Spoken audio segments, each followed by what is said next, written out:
It's February and love is in the air. But if you're in a relationship with the wrong sales platform, things might not be feeling like roses and boxes of chocolates. Not to worry, Sales Hub from HubSpot is your knight in shining tech armor. Because darn it, you deserve to feel the love long past cuffing season. So it's time to break up with your old sales platform and fall head over heels in love with Sales Hub. With Sales Hub, closing deals is no big deal. Head to HubSpot.com/sales to try it for free. Happy Valentine's Day, everybody. It's Wednesday, February 14th. I'm John Weigell, keeping it zesty with Dréa Hudson, and this is the Hustle Daily Show.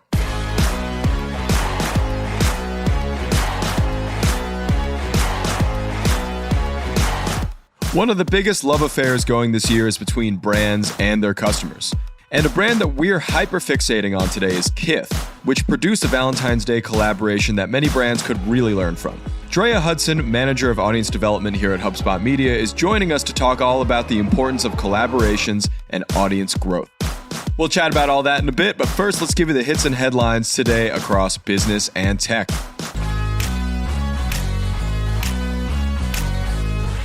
Starting us off in Europe, the EU will not make Apple integrate iMessage with competitors nor place restrictions on Microsoft's Bing or advertising service, determining they don't qualify as, quote, core platform services under the Digital Markets Act. Next, over to Paramount. Paramount Global is laying off about 800 US-based employees, which is about 3% of its global workforce. This news comes after the network scored a record-setting 123.4 million viewers at the Super Bowl last Sunday. Moving over to golf, Tiger Woods, now free from his 27-year partnership with Nike, is launching an apparel brand with TaylorMade called Sunday Red. Launching May 1st, it'll include women and children's clothes and shoes. To the games industry, Hasbro has made about $90 million off Larian Studios' Baldur's Gate 3 since it debuted in August. The hit video game is part of the Dungeons & Dragons universe, which Hasbro acquired with Wizards of the Coast in 1999. That investment has really paid off. And finally, Jazzwares, the company that owns the toy brand Squishmallows, is suing Build-A-Bear for copying its plush toys. The suit alleges that Build-A-Bear's Scooshers are knockoffs that look a bit too familiar. And with that, on to our main story of the day. As mentioned up top, our story today spotlights KITH's Valentine's Day campaign and what brands, DTC and B2B alike, can learn from it. Dréa Hudson, manager of audience development here at HubSpot Media, is here to dive into all this and much more. So let's get into it. Welcome, Dréa. How are you doing today? John, what is up, my dude? I'm good. How are you? Good. It's so exciting. Just sidebar to have you on today. This is actually the first time we've met face-to-face doing this podcast. Thank you so much for the invite. This is going to be a blast. Yeah. I mentioned a little bit about it up top, but this KITH Valentine's Day campaign is something that we're really going to be zeroing in on today.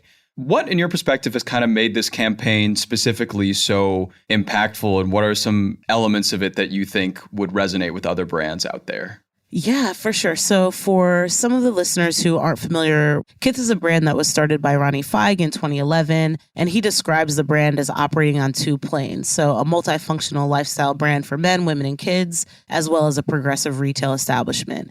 The campaign that he actually put out last week was really to announce a few different things. It was less about announcing Valentine's Day and more about really letting people know that there was another annual collaboration with Venus C. Floor. Mm-hmm. He was dropping a new spring collection, and crazy enough, he's starting KITH Records. Yeah. I really was very impressed with how seamlessly Ronnie's team was able to actually hit all of these initiatives within like a few days of a campaign. Because I think brands sometimes have a challenge with that. Totally. Oftentimes, I find that brands have a hard time communicating multiple messages at the same time. Totally. Usually, it's everybody kind of leaning on one specific message. But here, as you mentioned, there's a couple different things they wanted to get across. The thing that I'm probably most excited for is the KITH Records deal, because branching into music just seems so seamless for a brand like them. Do you want to tell me a little bit about that? Yeah, for sure. So as I was kind of diving a little bit deeper into the campaign last week, you could read in the caption that, yes, they were announcing their spring 2024 collection, in addition to announcing the fact that they're releasing this first track fresh out of the plastic with KITH Records. Mm-hmm. Now, that to me was a brilliant move. I've not seen a retail brand do that before, kind of bringing all of those elements together. So you've got the Venus Sephora collaboration, which is that flower drop they do every year. You see the flowers actually featured in the set of the creative asset, which is the video for the song. Wow. Then you have Cameron rapping the song, and he's actually wearing the full collection. So, I mean, thinking about what they might be able to do with their own label is like an unbelievable opportunity for the culture. Oh, yeah. And like talking about love affairs, like you mentioned the outfit that he was wearing as well during, I feel like KITH is so synonymous with streetwear, and it's kind of had these campaigns with multiple people that have influenced the style, from people like Jerry Seinfeld even. So yes, that was one of the best like, I feel like that was such a classic, iconic drop. Like, it was so great. Nothing says Queens more than that, right? That was awesome. I thought it was a meme at first. I saw it on my Instagram feed and I was like, oh, good meme. And I clicked it and it was the KITH official page. And I was like, wow, honestly, great marketing. So good. So it seems like KITH has this really good connection with its audience, with the people that it sells to, with its consumers, of course. So what do you think makes them so popular in their space? And what do you think makes them generate all this brand affinity from their consumers? One of the things that I think KITH does differently than a lot of other brands do is the way they choose to collaborate with brands across different industries. So, you know, KITH has done collaborations with everyone from Marvel to BMW to HBO, and the list like goes on and on. So to have that sort of breadth and that sort of reach, I think one of the things that really sets them apart is they're constantly addressing new audiences. They don't stay focused on the people who are already purchasing from them. I mean, they've expanded to 17 brick and mortars from New York to Tokyo. They're opening different verticals. Ronnie Feig is now the creative director of the New York Knicks. So you start to see a little bit of sports going in there. Oh, yeah. I mean, I wouldn't be surprised if at some point we see KITH open even more verticals across like auto, sport. It could definitely end up being some sort of like Rock Nation style label with the moves like this. And, you know, I feel like a lot of other brands would be very, very reluctant to do something like this and to kind of occupy all these spaces because, I mean, number one, it's a really good way to stretch the brand too thin in some cases. Totally. Do you think that there are some things here that other brands could learn from and pick up on and use to kind of build this love affair with their own consumers? Definitely. So I always recommend that brands aren't afraid to fall in love with adjacent industries, right? Like what this campaign teaches other brands is that to maintain your position in a challenging market, you need to innovate, right? You have to innovate. You have to think outside of the box. There's no cookie cutter approach to building an audience, and the tactics have to be agile. So no matter how good your playbook has been, your 2023 playbook is not really going to work in 2024. There will be a new version of that playbook required. It could be as simple as like making some minor tweaks or as advantageous as looking to other industries to innovate, but that's definitely a key lesson. Another thing that I think brands could take from this is to grow your audience. You kind of want to look to the places where your audience is, but hasn't yet been reached, right? Like one of the collaborations that they did back for the fashion drop of 2023 was they had Logan Roy from Succession as the muse and the model for that collection. It was right around the time where the season finale was happening. You know, there's around 2.9 million people that tuned into that. And the fact that they were able to grab that licensing, bring in Logan Roy as the muse, and introduce their brand to an entirely different audience, or an audience that was maybe curious about them, really kind of shows that you can look to adjacent industries to grow your audience. You have to think about where your audience is, but maybe you haven't reached them there yet. So you want to figure out how to meet them there.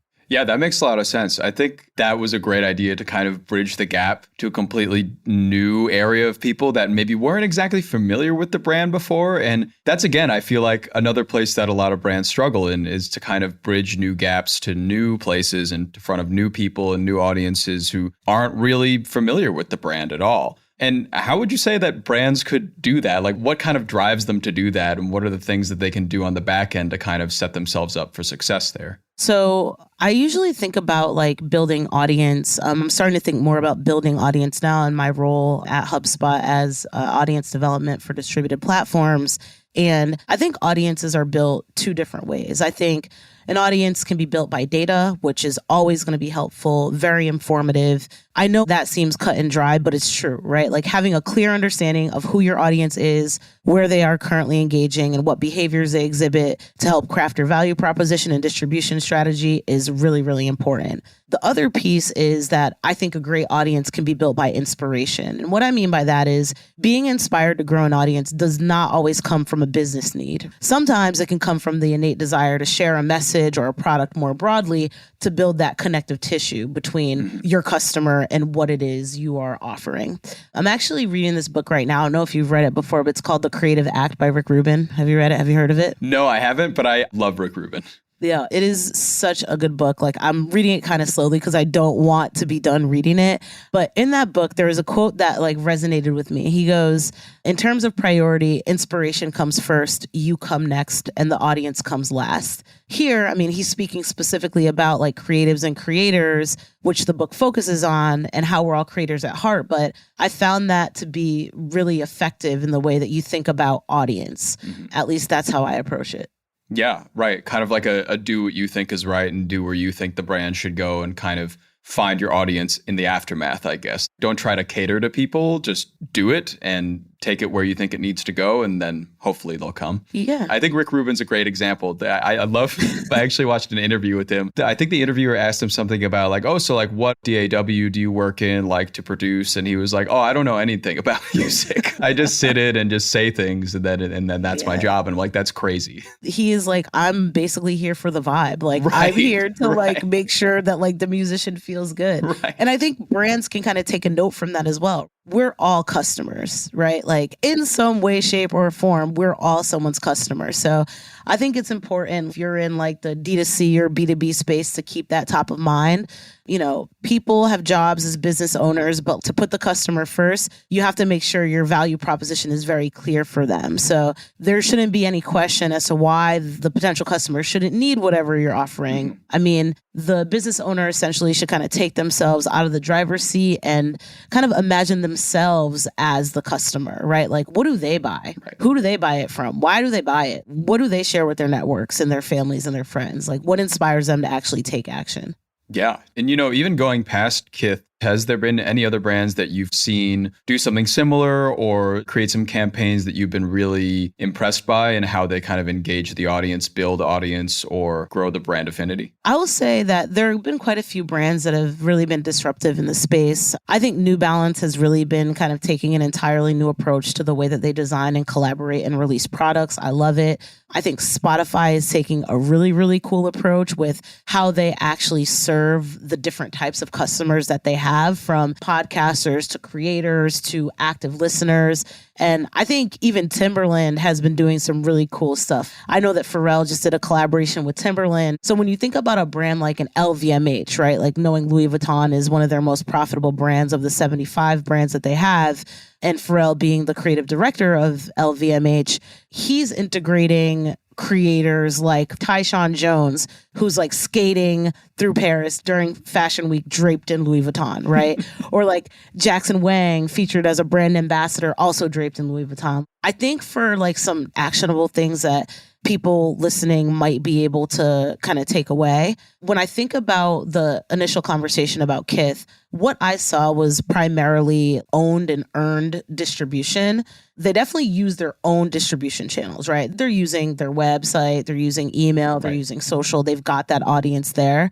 Then they got earned media from press like Complex, Vibe, and Revolt, which is more in the music space, talking about the KITH Records announcement. But at the same time, there's a Vogue article that's like talking about the highlights and the quality of the actual collection that's being sold. So you've got this really cool blend of like earned media that's telling the message for you, and that also coalesces pretty perfectly with your own strategy, which I think is something that brands could take away today. Yeah, definitely. I mean, a 360 campaign doesn't exactly mean the same thing as it did 10 years ago. Right. There are just so many more avenues that you could go into, so many more stunts that you could pull or things that you could do to get your brand name out there. So going into the rest of the year, because we got a lot of 2024 left. There's so much left. I know. Oh. We just got here. But going forward in the rest of the year, is there anything you're excited to see from brands out there? Yeah, I mean, I really am continuing to look to what New Balance is doing, what Aimé Leon Dore is doing. Both of those brands, to me, they have a grasp on the industry right now in a way that a lot of other consumer-facing brands do not. And then I think from kind of a day-to-day work perspective, I'm really looking forward to seeing how Spotify continues to help its clients or help its customers grow their audiences. Same goes for Apple. Same goes for kind of any of these like podcast players. Obviously, in the podcasting space, when we're thinking about growing our audiences, we're basically their clients. Right. They're trying to figure out how to meet us where we are and help us. So I'm definitely looking forward to that for sure. That's awesome. And a great meta note to end the podcast, talking about the business of podcasts. I love that. Oh, yeah. I had to sneak that in there. You know the vibe. Well, thank you so much, Dréa. I really appreciate you being here today and hope to have you back on soon. Awesome. Thank you. Happy Valentine's Day. Happy Valentine's Day to you too. Peace.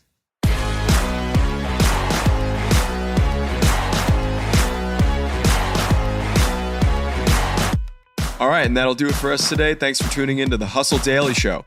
We're a proud part of the HubSpot Podcast Network. Our editor today is Robert Hartwig, and our executive producer is Darren Clarke. We've got a lot more tech and business coverage in our newsletter. If you're not subscribed, go get yourself signed up at thehustle.co/email, and we will see you tomorrow.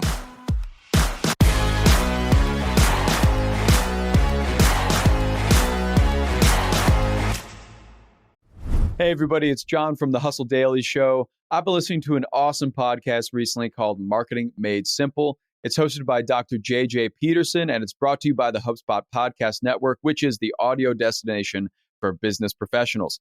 Marketing Made Simple brings you practical tips to make your marketing easy and, more importantly, make it actually work. I was listening to an episode recently that really stuck with me, and it was called How Real Should You Be at Work? In that episode, Dr. J.J. Peterson and his co-host, April Sunshine Hawkins, talked with Ashley Menzies Babatunde, who is the creator and host of her own podcast called No Straight Path, and it explores the human stories behind success. But on their podcast, Ashley dove into the importance of embracing humanity in the workplace and acknowledging that setbacks and emotional challenges are a natural part of everybody's daily life. So I found that really, really impactful. You can listen to Marketing Made Simple wherever you get your podcasts.